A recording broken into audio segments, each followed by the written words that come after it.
ಆಕಾಂಕ್ಷಿಗಳು 16 ಜನ ಇದ್ದಾರೆ.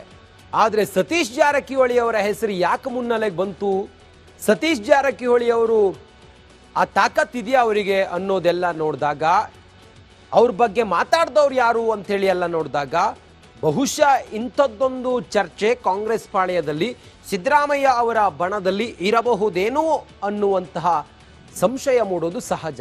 Next CM Satish question mark. D K ಶಿವಕುಮಾರ್ಗೆ ಸಿಎಂ ಆಗೋದೇ ಕನಸು, ಹೋದ ಬಂದಲ್ಲಿ ಹೇಳ್ತಾ ಇದ್ದಾರೆ. ನಾವು ನಿಮ್ಮ ಜೊತೆಯಲ್ಲಿದ್ದೀವಿ, ನೀವು ನಮ್ಮ ಜೊತೆಯಲ್ಲಿರಿ ಅಂತ ಹೇಳ್ತಾ ಇದ್ದಾರೆ.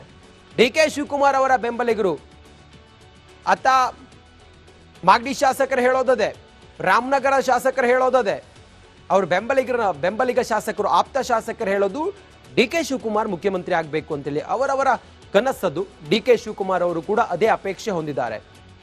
ಸತೀಶ್ ಜಾರಕಿಹೊಳಿಯು ಕೂಡ ಸಿಎಂ ಆಗುವಂತ ಆಸೆ, ಆಕಾಂಕ್ಷೆ, ಅಭಿಲಾಷೆ ಇದೆ ಅನ್ನೋದನ್ನ ಅವರು ಒಂದೆರಡು ಬಾರಿ ಹೇಳಿದ್ದನ್ನ ನಾವು ನೋಡಿದ್ದೀವಿ. ಮತ್ತೆ ಕೆಲವು ಕಾರ್ಯಕ್ರಮಗಳಿಗೆ ಹೋದಾಗ ಅವರ ಬೆಂಬಲಿಗರು, ಅವರ ಹಿಂಬಾಲಕರು ಮುಂದಿನ ಮುಖ್ಯಮಂತ್ರಿ ಸತೀಶ್ ಜಾರಕಿಹೊಳಿ ಅಣ್ಣಂಗೆ ಜೈ ಅನ್ನೋದನ್ನ ನಾನೇ ಸ್ವತಃ ರಿಪೋರ್ಟಿಂಗ್ ಹೋದಾಗ ನಾನು ನೋಡಿದ್ದೀನಿ. ಅಂದ್ರೆ ಅವರ ಬೆಂಬಲಿಗರಿಗೆ ಸತೀಶ್ ಜಾರಕಿಹೊಳಿ ಅವರು ಮುಖ್ಯಮಂತ್ರಿ ಆಗಬೇಕು ಅನ್ನುವಂಥ ಒಂದು ಆಸೆ ಇದೆ. 2028ರಲ್ಲಿ ಒಂದು ವೇಳೆ ಕಾಂಗ್ರೆಸ್ ಪಕ್ಷ ಗೆತ್ತು ಅಂತೇಳಿ ಆದ್ರೆ ಮುಖ್ಯಮಂತ್ರಿ ಆಗಲು ಸತೀಶ್ ಜಾರಕಿಹೊಳಿ ಮತ್ತೆ ಡಿ ಕೆ ಶಿವಕುಮಾರ್ ನಡುವೆ ಕಿತ್ತಾಟ ಅಂತೂ ಆಗೋದು ಗ್ಯಾರಂಟಿ. ಯಾಕಂತ ಹೇಳಿದ್ರೆ ಈಗ ಸಿದ್ದರಾಮಯ್ಯ ಅವರನ್ನ ಚಾಯ್ಸ್, ನಿಮ್ಮ ಚಾಯ್ಸ್, ನೀವು ಯಾರಿಗೆ ಮುಖ್ಯಮಂತ್ರಿ ಸ್ಥಾನವನ್ನ ಕೊಡ್ತೀರಿ, ಯಾರಿಗೆ ಬಿಟ್ಕೊಡ್ತೀರಿ, ನಿಮ್ಮ ಉತ್ತರಾಧಿಕಾರಿ ಯಾರು ಅಂತೇಳಿ ಕೇಳಿದ್ರೆ ಈಗ ಸಿದ್ದರಾಮಯ್ಯ ಅವರ ಪುತ್ರ ಹೇಳಿರೋ ಹಾಗೆ ಸತೀಶ್ ಜಾರಕಿಹೊಳಿ ಅವರ ಹೆಸರನ್ನ ಸಿದ್ದರಾಮಯ್ಯ ಹೇಳಿದ್ರು ಕೂಡ ಆಶ್ಚರ್ಯ ಪಡಬೇಕಾಗಿಲ್ಲ. ಇದು 2028ಕ್ಕೆ ವಿಧಾನಸಭಾ ಚುನಾವಣೆಯಲ್ಲಿ ಕಾಂಗ್ರೆಸ್ ಸಂಪೂರ್ಣ ಬಹುಮತ ಬಂತು ಅಂತ ಹೇಳಿ ಆದ್ರೆ ಸತೀಶ್ ಜಾರಕಿಹೊಳಿ ಮತ್ತು ಡಿ ಕೆ ಶಿವಕುಮಾರ್ ನಡುವಿನ ಕಿತ್ತಾಟ ಅಂತೂ ಗ್ಯಾರಂಟಿ. ಹೈಕಮಾಂಡ್ ಬಹುಶಃ ಡಿ ಕೆ ಶಿವಕುಮಾರ್ ಅವರು ಈ ಬಾರಿ ಅಧಿಕಾರಕ್ಕೆ ಕಾಂಗ್ರೆಸ್ ಅನ್ನ ತರೋದಕ್ಕೆ ತನು ಮನ ಧನ ಎಲ್ಲಾ ರೀತಿಯಲ್ಲೂ ಕೂಡ ತ್ಯಾಗ ಮಾಡಿದ್ದಾರೆ, ದಾನ ಮಾಡಿದ್ದಾರೆ, ಸಂಪೂರ್ಣವನ್ನ ಅವರು ಅರ್ಪಿಸಿಕೊಂಡಿದ್ದಾರೆ. ಹೈಕಮಾಂಡ್ ತೀರ್ಮಾನ ಅದು. ಆದ್ರೆ ಸತೀಶ್ ಜಾರಕಿಹೊಳಿ ಅವರು ಕೂಡ ಪ್ರಬಲ ಆಕಾಂಕ್ಷಿ. ಸತೀಶ್ ಜಾರಕಿಹೊಳಿ ಅವರಿಗೆ ತಾವೊಬ್ರು ಮುಖ್ಯಮಂತ್ರಿ ಕುರ್ಚಿ ಮೇಲೆ ಕಣ್ಣಿಟ್ಟಿದ್ದೇನೆ ಅಂತೇಳಿ ಹೇಳುವಾಗ ತನ್ನ ತಾಕತ್ತೇನು ಅಂತೇಳಿ ಗೊತ್ತಿರಬೇಕಲ್ಲ, ತನ್ನ ಜಾತಿಯ ಬಲ ಇದೆಯಾ ಅನ್ನೋದನ್ನ ನಾವು ಯೋಚನೆ ಮಾಡಬೇಕಲ್ಲ, ಅದನ್ನು ಕೂಡ ವಿಶ್ಲೇಷಣೆ ಮಾಡಬೇಕಾಗತ್ತಲ್ಲ. ಎಕ್ಸಾಕ್ಟ್ಲಿ ಸತೀಶ್ ಜಾರಕಿಹೊಳಿ ಅವರು ಅತಿ ದೊಡ್ಡ ಜಾತಿಯೇ ಅವರಿಗೆ ಬಲ ಆಗುತ್ತೆ. ಸತೀಶ್ ಜಾರಕಿಹೊಳಿ ಅವರ ಸಮುದಾಯ ಅವರಿಗೆ ಅತಿ ದೊಡ್ಡ ಬಲ. ಸಾಹುಕಾರನ ಬೆನ್ನಿಗೆ ಪ್ರಬಲವಾದ ದಲಿತ ಸಮುದಾಯ ನಿಂತುಕೊಂಡಿದೆ. ಹೀಗಾಗಿ ಸತೀಶ್ ಜಾರಕಿಹೊಳಿ ಅವರಿಗೆ ಇದು ದೊಡ್ಡ ಬಲ, ತಾಕತ್ತು ಅಂತ ಅನ್ಸುತ್ತೆ. ದಲಿತ ಸಮುದಾಯ ಅವರ ಜೊತೆಗಿರುವುದು ಒಂದು ಸೈದ್ಧಾಂತಿಕವಾದಂಥ ಅವರ ಕ್ಲಾರಿಟಿ, ಅವರ ಬದ್ಧತೆ. ಒಂದಿಷ್ಟು ಜನ ಸತೀಶ್ ಜಾರಕಿಹೊಳಿ ಅವರನ್ನ ಇಷ್ಟಪಡೋದಕ್ಕೂ ಕೂಡ ಒಂದು ರೀಸನ್ ಅಂತ ಅನ್ಸುತ್ತೆ. ಕರ್ನಾಟಕದಲ್ಲಿ 1 ಕೋಟಿಗೂ ಹೆಚ್ಚಿದ್ದಾರೆ ದಲಿತ ವೋಟರ್ಸ್ ಅಥವಾ ದಲಿತರು, 1 ಕೋಟಿಗೂ ಹೆಚ್ಚಿದ್ದಾರೆ. ಜಾತಿ ಗಣತಿ ವರದಿ ಪ್ರಕಾರ ದಲಿತರ ಸಂಖ್ಯೆ 1.08 ಕೋಟಿ. ಜಾತಿ ಗಣತಿಯ ಪ್ರಕಾರ ದಲಿತರ ಸಂಖ್ಯೆ 1.08 ಕೋಟಿಯಷ್ಟಿದೆ. ಸತೀಶ್ ಜಾರಕಿಹೊಳಿ ಸಿಎಂ ಆಗೋ ಕನಸಿಗೆ ದಲಿತರೇ ದಾಳ. ಇವರೇ ಮುಖ್ಯಮಂತ್ರಿ ಆಗಬೇಕು, ಇವರನ್ನು ಮುಖ್ಯಮಂತ್ರಿ ಮಾಡಬೇಕು ಅಂತೇಳಿ ಆ ಸಮುದಾಯ ನಿಂತುಕೊಳ್ತು ಅಂತೇಳಿ ಆದ್ರೆ ಖಂಡಿತವಾಗ್ಲೂ ಹೈಕಮಾಂಡ್ ಎರಡೆರಡು ಬಾರಿ ಯೋಚನೆ ಮಾಡಬೇಕಾಗತ್ತೆ. ಕಾಂಗ್ರೆಸ್ ಕೂಡ ನಾಯಕನ ಜೊತೆ ಜಾತಿಯನ್ನು ನೋಡುತ್ತೆ. ಯಾಕಂತ ಹೇಳಿದ್ರೆ ಇದು ಹರ್ಷದ ಕೂಳಲ್ಲ, ಇದು ವರ್ಷದ ಕೂಳು. ಕೇವಲ ಆ ಸಮಯಕ್ಕೆ ಹೈಕಮಾಂಡ್ ತೀರ್ಮಾನ ಮಾಡ್ತು ಅಂತ ಹೇಳಿದ್ರೆ ಮುಂದಾಗುವಂತಹ ಡ್ಯಾಮೇಜ್ ಅನ್ನ ಕಾಂಗ್ರೆಸ್ ಹೈಕಮಾಂಡ್ಗೆ ಕಂಟ್ರೋಲ್ ಮಾಡೋದಕ್ಕೆ ಆಗೋದಿಲ್ಲ. ದಲಿತರು ಒಂದು ವೇಳೆ ಇದನ್ನೇ ಪಟ್ಟು ಹಿಡಿದು ಸೆಟೆದು ನಿಂತು ಏನಾದ್ರೂ ಬಿಜೆಪಿ ಜೊತೆಗೆ ಏನಾದ್ರೂ ಅವರ ಸಮುದಾಯ ವಾಲ್ತು ಅಂತ ಹೇಳಿದ್ರೆ ಕಾಂಗ್ರೆಸ್ಗೆ ಅತಿ ದೊಡ್ಡ ಹೊಡೆತ ಬೀಳುತ್ತೆ, ಅಸ್ತಿತ್ವಕ್ಕೆ ತೊಂದರೆ ಆಗುತ್ತೆ. ಆ ಕಾರಣದಿಂದ ಎಲ್ಲ ಬ್ಯಾಲೆನ್ಸ್ ಮಾಡಬೇಕಾಗುತ್ತೆ ಹೈಕಮಾಂಡ್. ಜಾತಿ ಜನಸಂಖ್ಯೆಯಲ್ಲಿ ಸತೀಶ್ ನಂಬರ್ 1, ಅದ್ರ ಬಗ್ಗೆ ನೋ ಡೌಟ್. ಆದ್ರೆ ಡಿ ಕೆ ಶಿವಕುಮಾರ್ ಇದೆಲ್ಲ ಲೆಕ್ಕಾಚಾರ, ಇದೆಲ್ಲ ಸ್ಟ್ರಾಟಜಿಗಳ ನಡುವೆ ಸುಮ್ಮನೆ ಇರ್ತಾರಾ ಅನ್ನೋದೇ ಈಗಿರುವಂತ ಕ್ವಶನ್ ಮಾರ್ಕ್. ಈಗ ಸಿಎಂ ಕುರ್ಚಿ ಆಕಾಂಕ್ಷಿಗಳು 16 ಜನ ಇದ್ದಾರೆ. ಆದರೆ ಸತೀಶ್ ಜಾರಕಿಹೊಳಿ ಅವರ ಹೆಸರು ಯಾಕೆ ಮುನ್ನೆಲೆಗೆ ಬಂತು, ಸತೀಶ್ ಜಾರಕಿಹೊಳಿ ಅವರು ಆ ತಾಕತ್ತಿದೆಯಾ ಅವರಿಗೆ ಅನ್ನೋದೆಲ್ಲ ನೋಡಿದಾಗ, ಅವ್ರ ಬಗ್ಗೆ ಮಾತಾಡ್ದವ್ರು ಯಾರು ಅಂಥೇಳಿ ಎಲ್ಲ ನೋಡಿದಾಗ ಬಹುಶಃ ಇಂಥದ್ದೊಂದು ಚರ್ಚೆ ಕಾಂಗ್ರೆಸ್ ಪಾಳ್ಯದಲ್ಲಿ ಸಿದ್ದರಾಮಯ್ಯ ಅವರ ಬಣದಲ್ಲಿ ಇರಬಹುದೇನೋ ಅನ್ನುವಂತಹ ಸಂಶಯ ಮೂಡೋದು ಸಹಜ.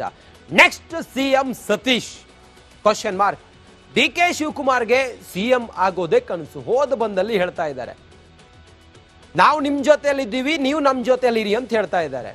ಡಿ ಕೆ ಶಿವಕುಮಾರ್ ಅವರ ಬೆಂಬಲಿಗರು ಅತ್ತ ಮಾಗಡಿ ಶಾಸಕರು ಹೇಳೋದದೆ, ರಾಮನಗರ ಶಾಸಕರು ಹೇಳೋದದೆ, ಅವ್ರ ಬೆಂಬಲಿಗ ಶಾಸಕರು, ಆಪ್ತ ಶಾಸಕರು ಹೇಳೋದು ಡಿ ಕೆ ಶಿವಕುಮಾರ್ ಮುಖ್ಯಮಂತ್ರಿ ಆಗಬೇಕು ಅಂತೇಳಿ. ಅವರವರ ಕನಸದು. ಡಿ ಕೆ ಶಿವಕುಮಾರ್ ಅವರು ಕೂಡ ಅದೇ ಅಪೇಕ್ಷೆ ಹೊಂದಿದ್ದಾರೆ.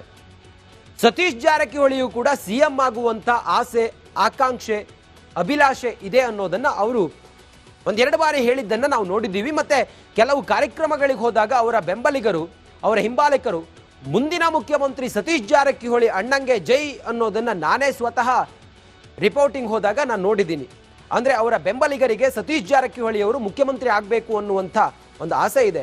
2028ರಲ್ಲಿ ಒಂದು ವೇಳೆ ಕಾಂಗ್ರೆಸ್ ಪಕ್ಷ ಗೆತ್ತು ಅಂತ ಹೇಳಿ ಆದ್ರೆ ಮುಖ್ಯಮಂತ್ರಿ ಆಗಲು ಸತೀಶ್ ಜಾರಕಿಹೊಳಿ ಮತ್ತೆ ಡಿ ಕೆ ಶಿವಕುಮಾರ್ ನಡುವೆ ಕಿತ್ತಾಟ ಅಂತೂ ಆಗೋದು ಗ್ಯಾರಂಟಿ. ಯಾಕಂತ ಹೇಳಿದ್ರೆ ಈಗ ಸಿದ್ದರಾಮಯ್ಯ ಅವರನ್ನ ಚಾಯ್ಸ್, ನಿಮ್ಮ ಚಾಯ್ಸ್, ನೀವು ಯಾರಿಗೆ ಮುಖ್ಯಮಂತ್ರಿ ಸ್ಥಾನವನ್ನ ಕೊಡ್ತೀರಿ, ಯಾರಿಗೆ ಬಿಟ್ಕೊಡ್ತೀರಿ, ನಿಮ್ಮ ಉತ್ತರಾಧಿಕಾರಿ ಯಾರು ಅಂತೇಳಿ ಕೇಳಿದ್ರೆ ಈಗ ಸಿದ್ದರಾಮಯ್ಯ ಅವರ ಪುತ್ರ ಹೇಳಿರೋ ಹಾಗೆ ಸತೀಶ್ ಜಾರಕಿಹೊಳಿ ಅವರ ಹೆಸರನ್ನ ಸಿದ್ದರಾಮಯ್ಯ ಹೇಳಿದ್ರು ಕೂಡ ಆಶ್ಚರ್ಯ ಪಡಬೇಕಾಗಿಲ್ಲ. ಇದು 2028ಕ್ಕೆ ವಿಧಾನಸಭಾ ಚುನಾವಣೆಯಲ್ಲಿ ಕಾಂಗ್ರೆಸ್ ಸಂಪೂರ್ಣ ಬಹುಮತ ಬಂತು ಅಂತ ಹೇಳಿ ಆದ್ರೆ ಸತೀಶ್ ಜಾರಕಿಹೊಳಿ ಮತ್ತು ಡಿ ಕೆ ಶಿವಕುಮಾರ್ ನಡುವಿನ ಕಿತ್ತಾಟ ಅಂತೂ ಗ್ಯಾರಂಟಿ. ಹೈಕಮಾಂಡ್ ಬಹುಶಃ ಡಿ ಕೆ ಶಿವಕುಮಾರ್ ಅವರು ಈ ಬಾರಿ ಅಧಿಕಾರಕ್ಕೆ ಕಾಂಗ್ರೆಸ್ ಅನ್ನ ತರೋದಕ್ಕೆ ತನು ಮನ ಧನ ಎಲ್ಲಾ ರೀತಿಯಲ್ಲೂ ಕೂಡ ತ್ಯಾಗ ಮಾಡಿದ್ದಾರೆ, ದಾನ ಮಾಡಿದ್ದಾರೆ, ಸಂಪೂರ್ಣವನ್ನ ಅವರು ಅರ್ಪಿಸಿಕೊಂಡಿದ್ದಾರೆ. ಹೈಕಮಾಂಡ್ ತೀರ್ಮಾನ ಅದು. ಆದ್ರೆ ಸತೀಶ್ ಜಾರಕಿಹೊಳಿ ಅವರು ಕೂಡ ಪ್ರಬಲ ಆಕಾಂಕ್ಷಿ. ಸತೀಶ್ ಜಾರಕಿಹೊಳಿ ಅವರಿಗೆ ತಾವೊಬ್ರು ಮುಖ್ಯಮಂತ್ರಿ ಕುರ್ಚಿ ಮೇಲೆ ಕಣ್ಣಿಟ್ಟಿದ್ದೇನೆ ಅಂತೇಳಿ ಹೇಳುವಾಗ ತನ್ನ ತಾಕತ್ತೇನು ಅಂತೇಳಿ ಗೊತ್ತಿರಬೇಕಲ್ಲ, ತನ್ನ ಜಾತಿಯ ಬಲ ಇದೆಯಾ ಅನ್ನೋದನ್ನ ನಾವು ಯೋಚನೆ ಮಾಡಬೇಕಲ್ಲ, ಅದನ್ನು ಕೂಡ ವಿಶ್ಲೇಷಣೆ ಮಾಡಬೇಕಾಗತ್ತಲ್ಲ. ಎಕ್ಸಾಕ್ಟ್ಲಿ ಸತೀಶ್ ಜಾರಕಿಹೊಳಿ ಅವರು ಅತಿ ದೊಡ್ಡ ಜಾತಿಯೇ ಅವರಿಗೆ ಬಲ ಆಗತ್ತೆ. ಸತೀಶ್ ಜಾರಕಿಹೊಳಿ ಅವರ ಸಮುದಾಯ ಅವರಿಗೆ ಅತಿ ದೊಡ್ಡ ಬಲ. ಸಾಹುಕಾರನ ಬೆನ್ನಿಗೆ ಪ್ರಬಲವಾದ ದಲಿತ ಸಮುದಾಯ ನಿಂತುಕೊಂಡಿದೆ. ಹೀಗಾಗಿ ಸತೀಶ್ ಜಾರಕಿಹೊಳಿ ಅವರಿಗೆ ಇದು ದೊಡ್ಡ ಬಲ, ತಾಕತ್ತು ಅಂತ ಅನ್ಸುತ್ತೆ. ದಲಿತ ಸಮುದಾಯ ಅವರ ಜೊತೆಗಿರುವುದು ಒಂದು ಸೈದ್ಧಾಂತಿಕವಾದಂಥ ಅವರ ಕ್ಲಾರಿಟಿ, ಅವರ ಬದ್ಧತೆ. ಒಂದಿಷ್ಟು ಜನ ಸತೀಶ್ ಜಾರಕಿಹೊಳಿ ಅವರನ್ನ ಇಷ್ಟಪಡೋದಕ್ಕೂ ಕೂಡ ಒಂದು ರೀಸನ್ ಅಂತ ಅನ್ಸುತ್ತೆ. ಕರ್ನಾಟಕದಲ್ಲಿ 1 ಕೋಟಿಗೂ ಹೆಚ್ಚಿದ್ದಾರೆ ದಲಿತ ವೋಟರ್ಸ್ ಅಥವಾ ದಲಿತರು. 1 ಕೋಟಿಗೂ ಹೆಚ್ಚಿದ್ದಾರೆ. ಜಾತಿ ಗಣತಿ ವರದಿ ಪ್ರಕಾರ ದಲಿತರ ಸಂಖ್ಯೆ 1.08 ಕೋಟಿ. ಜಾತಿ ಗಣತಿಯ ಪ್ರಕಾರ ದಲಿತರ ಸಂಖ್ಯೆ 1.08 ಕೋಟಿಯಷ್ಟಿದೆ. ಸತೀಶ್ ಜಾರಕಿಹೊಳಿ ಸಿಎಂ ಆಗೋ ಕನಸಿಗೆ ದಲಿತರೇ ದಾಳ. ಇವರೇ ಮುಖ್ಯಮಂತ್ರಿ ಆಗಬೇಕು, ಇವರನ್ನು ಮುಖ್ಯಮಂತ್ರಿ ಮಾಡಬೇಕು ಅಂತ ಹೇಳಿ ಆ ಸಮುದಾಯ ನಿಂತುಕೊಳ್ತು ಅಂತೇಳಿ ಆದ್ರೆ ಖಂಡಿತವಾಗ್ಲೂ ಹೈಕಮಾಂಡ್ ಎರಡೆರಡು ಬಾರಿ ಯೋಚನೆ ಮಾಡಬೇಕಾಗತ್ತೆ. ಕಾಂಗ್ರೆಸ್ ಕೂಡ ನಾಯಕನ ಜೊತೆ ಜಾತಿಯನ್ನು ನೋಡುತ್ತೆ. ಯಾಕಂತ ಹೇಳಿದ್ರೆ ಇದು ಹರ್ಷದ ಕೂಳಲ್ಲ, ಇದು ವರ್ಷದ ಕೂಳು.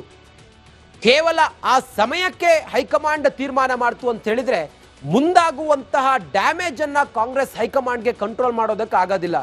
ದಲಿತರು ಒಂದು ವೇಳೆ ಇದನ್ನೇ ಪಟ್ಟು ಹಿಡಿದು ಸೆಟೆದು ನಿಂತು ಏನಾದ್ರೂ ಬಿಜೆಪಿ ಜೊತೆಗೆ ಏನಾದ್ರೂ ಅವರ ಸಮುದಾಯ ವಾಲ್ತು ಅಂತ ಹೇಳಿದ್ರೆ ಕಾಂಗ್ರೆಸ್ಗೆ ಅತಿ ದೊಡ್ಡ ಹೊಡೆತ ಬೀಳುತ್ತೆ, ಅಸ್ತಿತ್ವಕ್ಕೆ ತೊಂದರೆ ಆಗುತ್ತೆ. ಆ ಕಾರಣದಿಂದ ಎಲ್ಲ ಬ್ಯಾಲೆನ್ಸ್ ಮಾಡಬೇಕಾಗುತ್ತೆ ಹೈಕಮಾಂಡ್.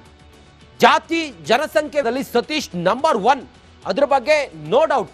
ಆದ್ರೆ ಡಿ ಕೆ ಶಿವಕುಮಾರ್ ಇದೆಲ್ಲ ಲೆಕ್ಕಾಚಾರ, ಇದೆಲ್ಲ ಸ್ಟ್ರಾಟಜಿಗಳ ನಡುವೆ ಸುಮ್ಮನೆ ಇರ್ತಾರಾ ಅನ್ನೋದೇ ಈಗಿರುವಂತ ಕ್ವಶನ್ ಮಾರ್ಕ್.